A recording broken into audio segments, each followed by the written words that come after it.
From the outside, it appeared immaculate.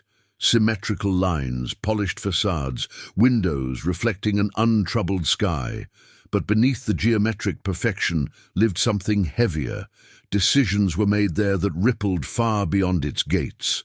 Alliances were forged beneath chandeliers, conflicts unfolded behind carved wooden doors. Footsteps echoed across marble floors long after the voices that made them had fallen silent. Power has architecture. It chooses its angles carefully. It builds in stone what it cannot say aloud. This mansion was not simply inhabited by a family. It absorbed them. It reshaped their relationships. It witnessed their rise, their fractures, their secrets. The walls grew thick with whispers. The staircases carried tension upward like smoke. The air itself seemed to thicken in moments of crisis, as if the structure understood the gravity of what it contained. Time altered the political landscape outside, but within those walls, the weight remained constant. Light filtered through tall windows in long, solemn beams, illuminating portraits that watched without blinking. Heavy drapes muted the sounds of the city. Gardens trimmed to perfection concealed conversations that would never enter official records. There were nights when the mansion felt less like a home and more like a fortress under siege, by rivals, by fear, by history itself. The architecture shaped behavior. Rooms were arranged not just for comfort but for hierarchy. Long dining tables enforced distance. Private studies created isolation. Hallways were designed to elongate anticipation before any confrontation. Even the ceilings, high and ornate, imposed silence by their sheer magnitude. In the years that followed its construction, the mansion became a symbol.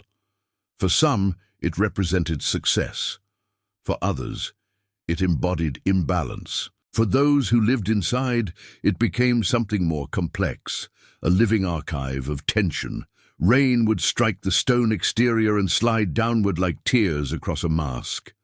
Wind moved through the trees lining the property, creating a constant low murmur, like the house itself breathing. Security lights flickered in the early hours of morning, illuminating empty balconies that seemed never entirely empty.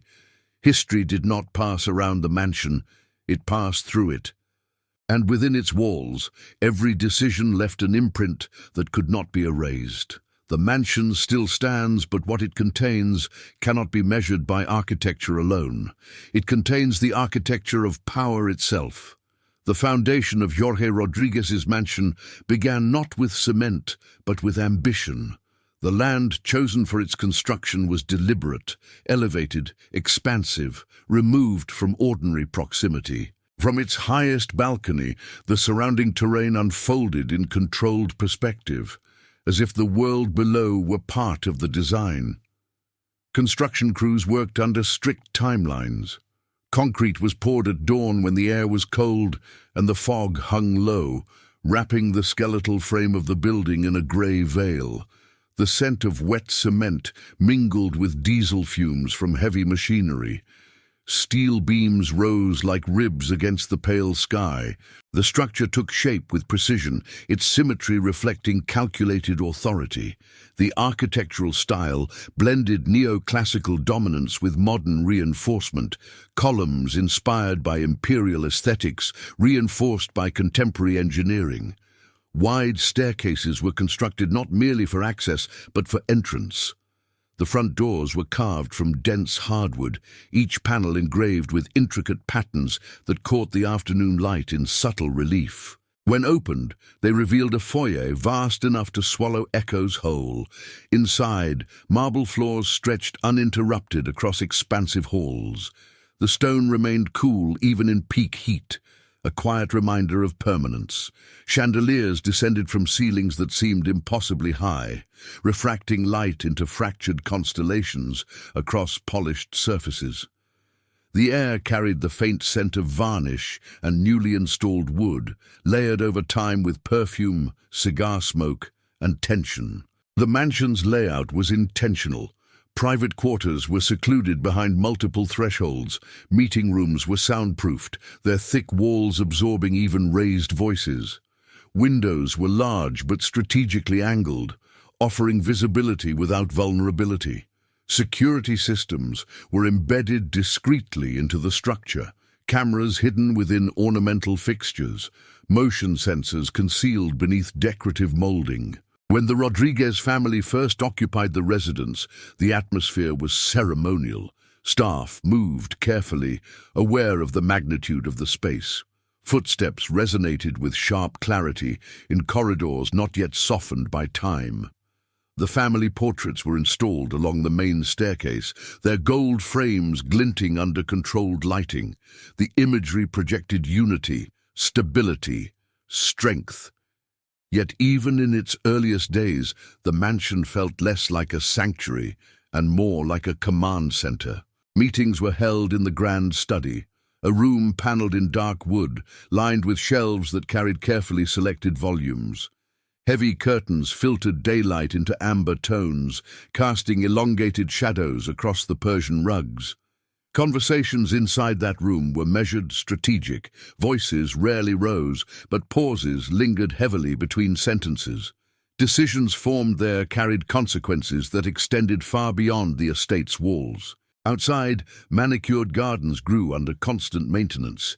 Hedges were trimmed into precise geometry. Fountains murmured continuously, their water masking distant sounds. The scent of damp soil and blooming flowers created a contrast to the tension within. At night, landscape lighting illuminated statues and pathways, creating an almost theatrical glow. From afar, the mansion appeared serene. Inside, silence was rarely empty. There were moments when the family gathered in the dining hall, seated along a table that required raised voices to communicate across its length. Crystal glasses clinked softly, cutlery tapped porcelain. But beneath the formal composure lay unspoken awareness of scrutiny, from political allies, from rivals, from history. The mansion demanded posture, it demanded composure, it amplified presence.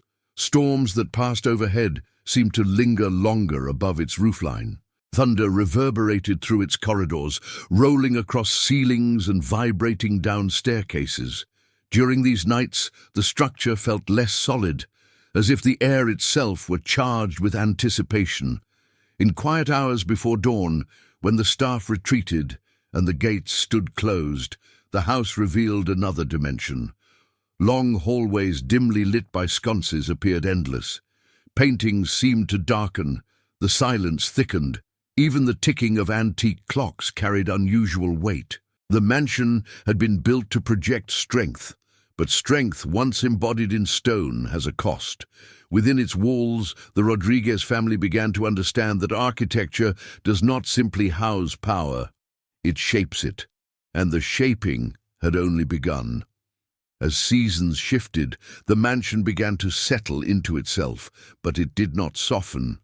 The stone facade weathered subtly under sun and rain, developing faint discolorations along its edges, like veins beneath skin. Huvi attempted to climb its outer walls, only to be trimmed back with disciplined regularity. Nothing was allowed to grow unchecked, not even nature. Inside, the air grew denser with repetition, meetings multiplied. Footsteps became patterned, the rhythm of the house synchronized with the rhythm of influence. Staff moved with rehearsed discretion, their presence almost imperceptible, yet always felt. Doors opened before hands reached for them, curtains adjusted before sunlight intruded too boldly. The mansion functioned like a living organism, responding to invisible stimuli.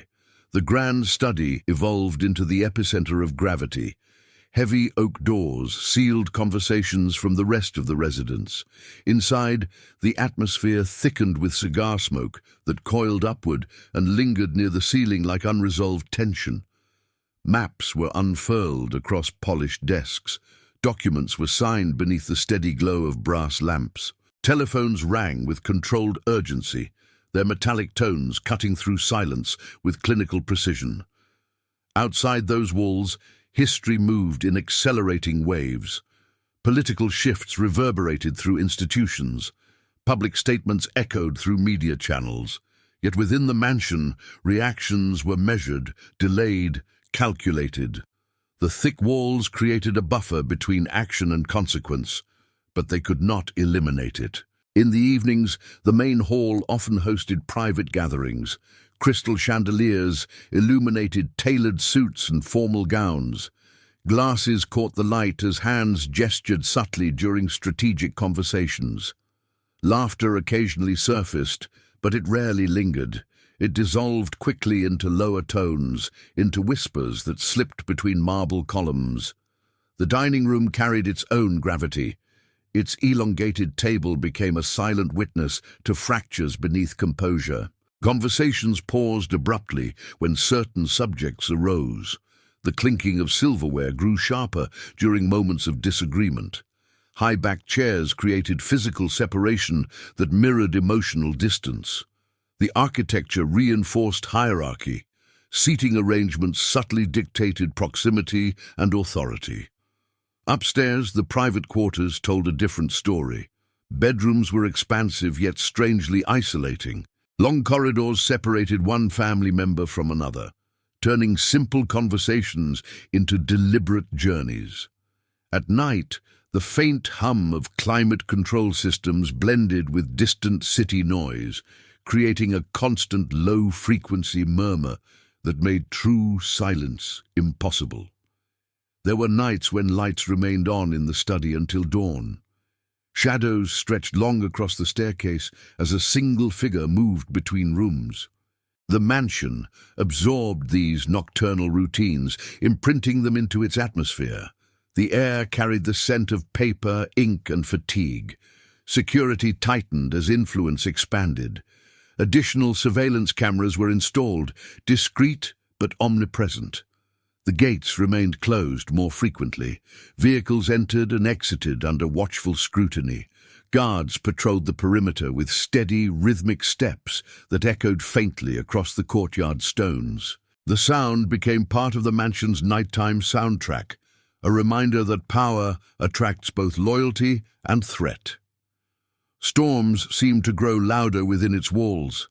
Rain battered the tall windows, creating streaks that distorted the outside world into blurred abstraction.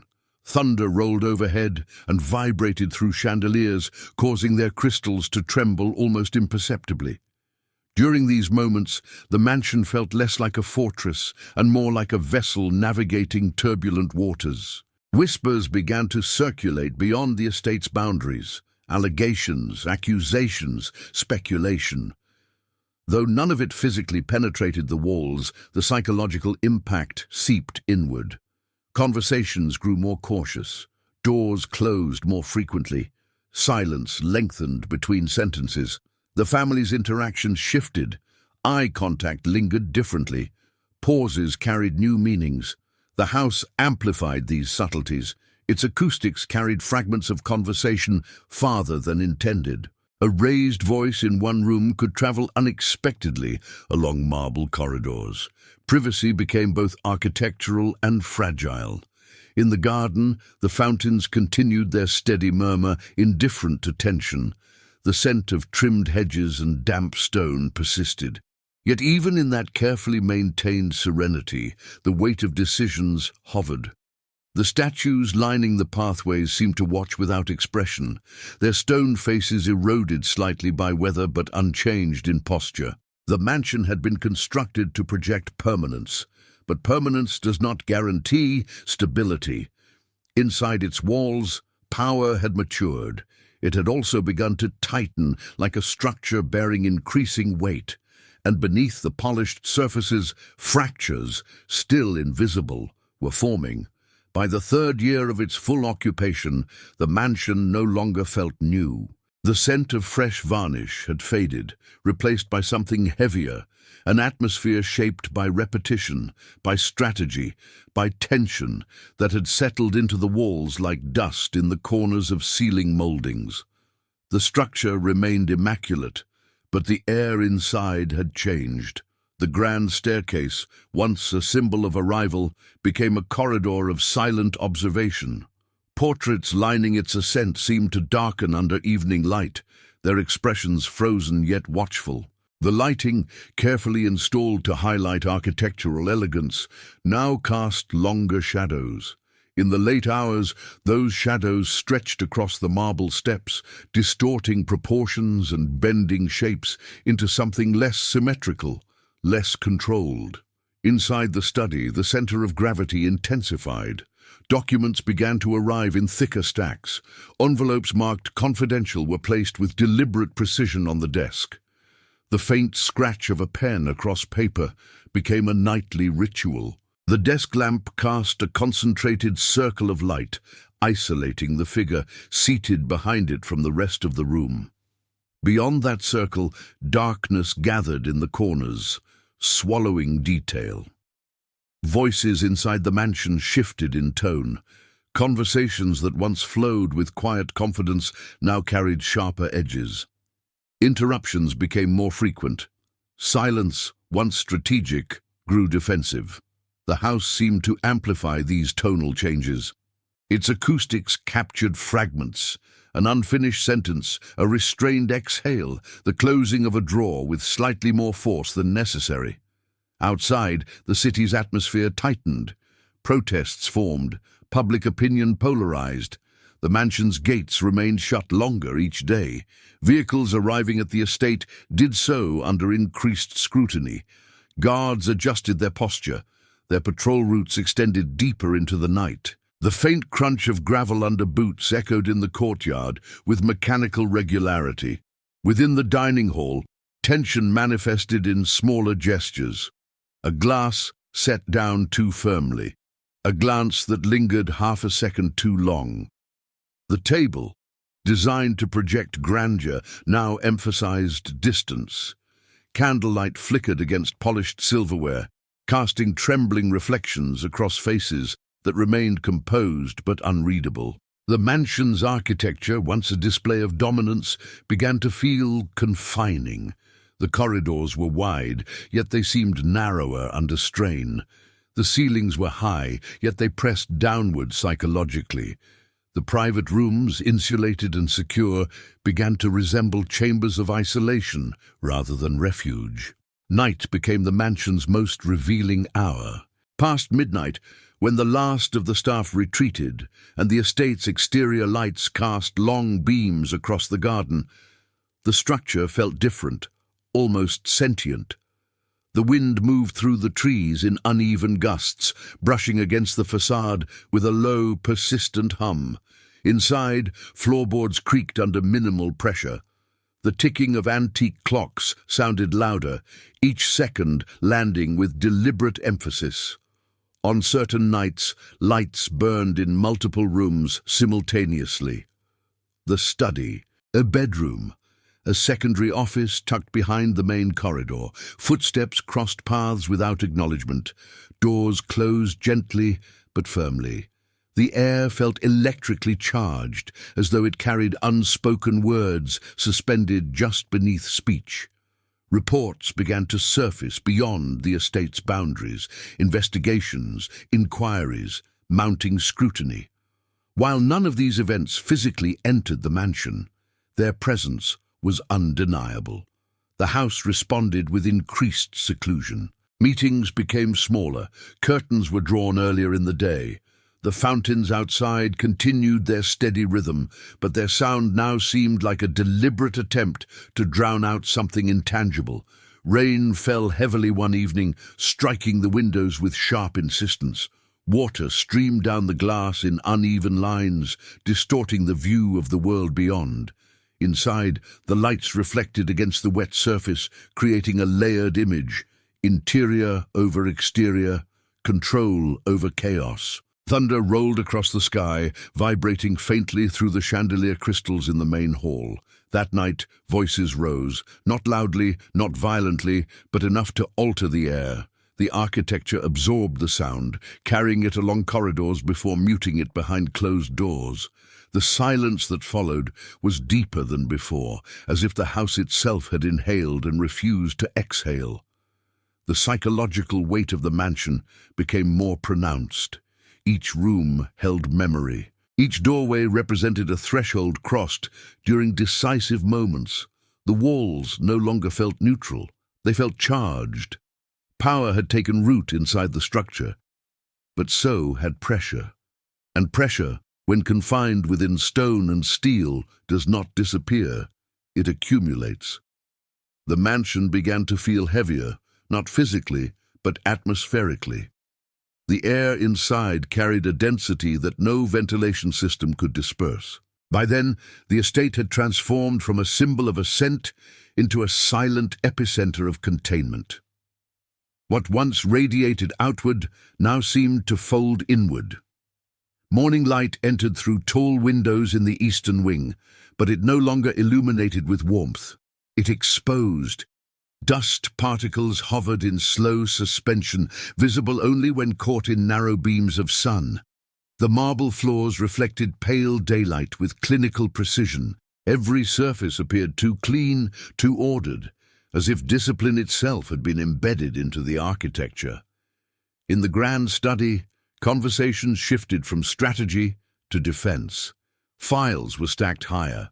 Documents were reviewed more than once. The sound of paper sliding across polished wood became constant. Telephones vibrated rather than rang, their muted alerts signaling a new phase, quieter, more cautious. The once steady rhythm of decision-making now felt interrupted, punctuated by hesitation. The gates remained closed for extended periods. The metallic groan they emitted when finally opened echoed through the courtyard like a mechanical sigh. Vehicles entered with headlights cutting across stone columns, casting elongated shadows that climbed the facade before dissolving. Security presence increased subtly. More movement at the perimeter, more discreet communication between guards, more scanning glances toward the horizon.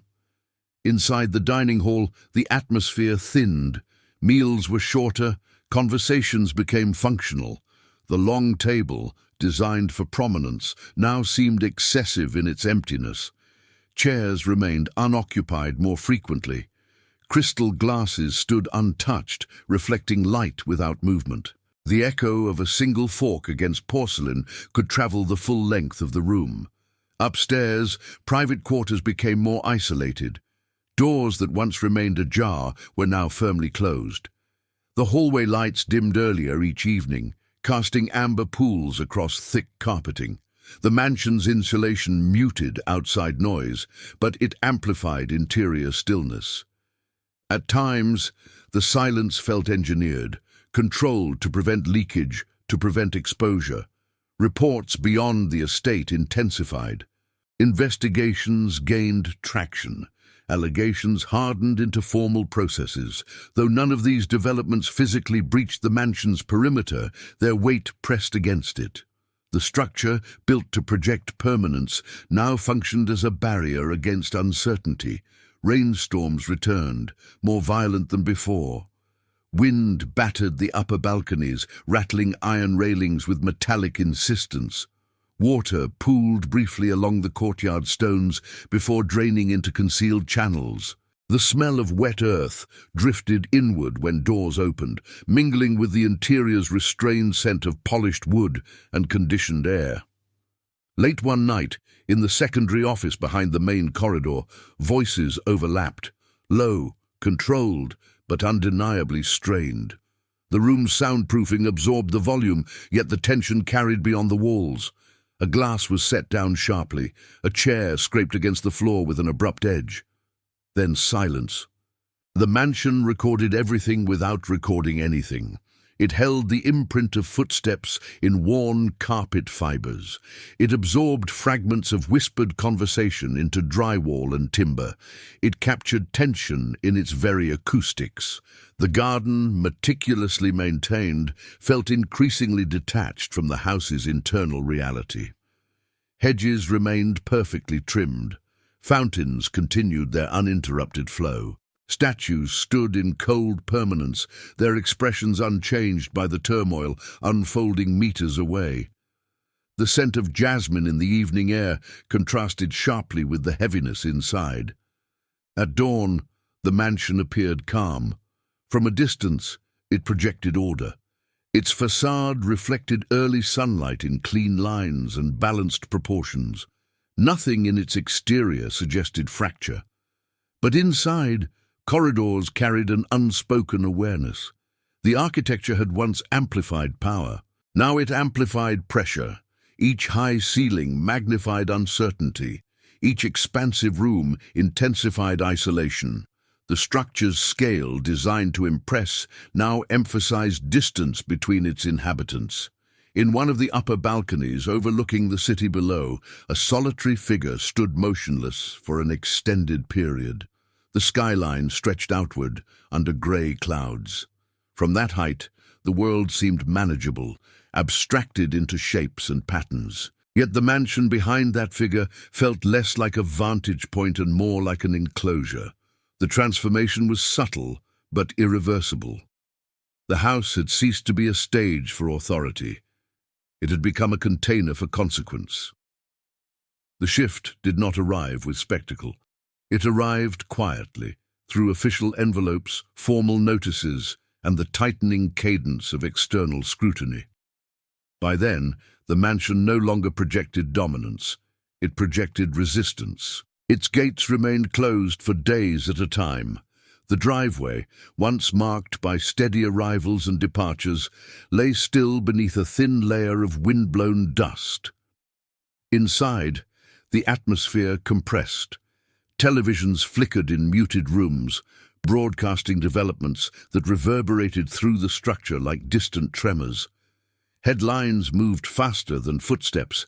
Statements were issued. Rebuttals followed. The study, once the nucleus of forward motion, became a chamber of review and response. Papers accumulated in layered stacks. Legal language replaced strategic dialogue. The air in that room felt warmer, heavier. Curtains were drawn more often, even during daylight hours. Lamps remained lit, despite the sun outside, casting controlled circles of illumination against gathering shadow.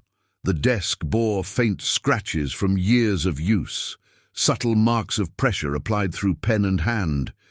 In the dining hall, the long table remained set less frequently. When occupied, the atmosphere was restrained. Chairs scraped more softly against marble. Voices were measured, clipped, drained of ceremony. The chandeliers continued to cast crystalline reflections, but their brilliance felt detached from the mood below. Outside, the gardens began to show the first signs of neglect, not abandonment, never that, but subtle irregularities. A hedge slightly uneven, fallen leaves resting longer before removal. The fountains still flowed, though their sound seemed louder in the absence of conversation. Water struck stone in repetitive cadence, echoing into open air. Security shifted from vigilance to containment. The perimeter felt tighter. Patrols were shorter but more frequent. The metallic click of radios punctuated the night. The gates, once symbols of exclusivity, now resembled barriers against inevitability. Within the private quarters, isolation deepened. Doors remained closed. Lights stayed on late. The mansion's wide corridors amplified distance between occupants. A journey from one end of the house to the other felt deliberate, even burdensome. The architecture that once signified grandeur now emphasized separation. One evening, under a sky thick with unmoving clouds, the mansion experienced a silence unlike any before. No meetings, no arrivals, no raised voices behind closed doors.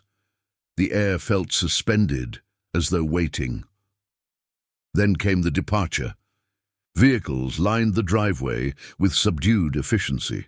Luggage was carried through the grand entrance beneath chandeliers that reflected movement in fragmented light. Footsteps echoed sharply against marble, louder than usual in the stillness. The carved wooden doors opened wide, revealing a horizon washed in muted grey. The departure was not theatrical. It was controlled, deliberate, final. When the gates closed behind the last vehicle, the metallic sound resonated longer than expected. It travelled across the courtyard, into the garden, up the columns, through the foyer and along the staircase. The mansion was not empty. Staff remained, security remained, furniture remained in perfect alignment. But the atmosphere shifted instantly. Absence settled into the structure like cold air. Time moved differently after that. Days passed with minimal disturbance. The study remained intact. Documents organized, books aligned, desk lamp angled precisely as it had been. Dust began to gather in thin, nearly invisible layers across surfaces that once bore constant contact. The faint scent of paper and wood lingered, undisturbed. The dining hall stood immaculate but silent. Sunlight entered through tall windows, tracing slow arcs across the table's polished surface. No glasses clinked, no chairs shifted. The space held the memory of sound without producing any. Upstairs, private rooms retained their personal imprint. Wardrobes partly filled, drawers partially emptied. Beds made with rigid precision. Curtains drawn halfway, allowing slivers of daylight to cut across walls in narrow bands. The mansion had transitioned from an active arena to a preserved environment. Outside, the garden began its quiet reclamation. Ivy reached further along outer walls before being trimmed. Fallen leaves accumulated in corners less frequently swept. The fountains, still operational, echoed more prominently without the overlay of conversation and movement. Nights became longer within its walls. Without human presence to anchor it, the architecture felt expansive to the point of disorientation. The ticking of antique clocks echoed across corridors unbroken. Floorboards creaked under shifts in temperature rather than footsteps. The wind pressed against windows with persistent, low resonance. The mansion no longer amplified power. It amplified memory. Each room carried layered impressions of decisions once made within it. The study held the weight of strategy and defense. The dining hall retained traces of formal unity and quiet fracture. The staircase bore witness to ascents marked by confidence and descents marked by gravity. Outside the estate, history continued to evolve. Investigations progressed. Public discourse shifted.